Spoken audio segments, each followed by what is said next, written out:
खरात प्रकरणामध्ये पहिल्या दिवसापासूनची माझी भूमिका ठाम आणि स्पष्टपणाची होती.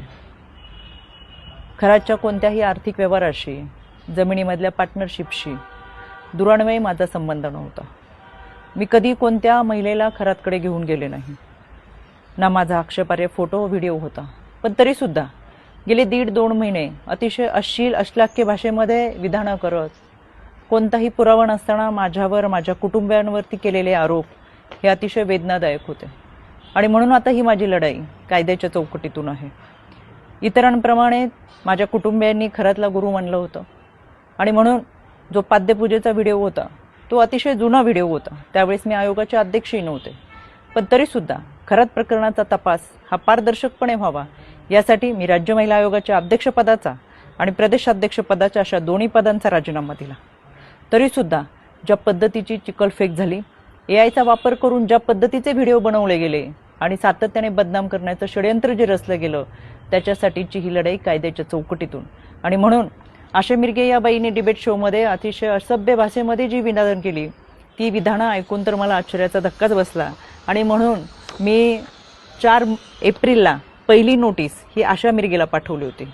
कायद्यापासून पळ काढताना स्वतःचा बचाव करण्यासाठी या बाईने ही नोटीस स्वीकारली नाही, म्हणून पोस्ट ऑफिसच्या माध्यमातून 2दा ही नोटीस परत घरी पाठवली. एकूण 3 वेळा नोटीस पाठवली गेली, पण ही नोटीस या बाईने स्वीकारली नाही. अनक्लेम म्हणून ही नोटीस परत आली आणि म्हणून मला माझगाव कोर्टातून फौजदारी फिर्याद दाखल करावी लागली. माननीय न्यायालयाने याची दखल घेऊन आशा मिरगेला 2 जुलै 2026 रोजी सकाळी 11 वाजता कोर्टात हजर राहण्याची ऑर्डर काढलेली आहे. त्यावेळेस मी देखील हजर असेलच, कारण की हा लढा आता स्त्रीत्वाच्या सन्मानाचा आहे. यामध्ये आशा मिरगेप्रमाणेच इतर काही महिलांनी देखील कोणताही पुरावा नसताना अतिशय बेताल विधानं केली, सातत्याने बदनाम करण्याचा प्रयत्न केला, आरोप केले. कोणताही पुरावा त्या सादर करू शकला नाही. त्या सगळ्यांना 2 दिवसापूर्वी दिल्ली हायकोर्टातून नोटिसा पाठवलेल्या आहेत. दिल्ली हायकोर्टात सुद्धा मी उपस्थित राहणार आहे. हा लढा स्त्रीत्वाच्या सन्मानाचा. इथून पुढे कोणत्याही महिलेच्या चारित्र्यावरती शिंतोडे उडवले जाऊ नयेत यासाठी हा लढा आहे. आणि म्हणून खऱ्या अर्थानं हा महाराष्ट्र छत्रपती शिवरायांच्या विचारांचा महाराष्ट्र, जिजाऊ सावित्री अहिल्या रमाई भीमाईचा महाराष्ट्र. संपूर्ण वस्त्रात असलेल्या स्त्रीला विवस्त्र करण्याचा प्रयत्न या विकृत मनोवृत्तीच्या लोकांनी केला आणि म्हणून या विकृतीच्या विरोधातला माझा लढा आहे.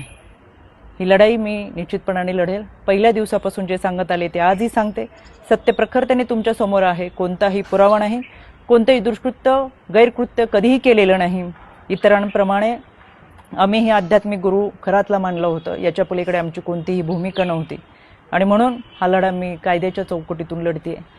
2 जुलै सकाळी 11 वाजता आशा मिरगे हाजीर हो. मी स्वतः माझगाव कोर्टात असेल.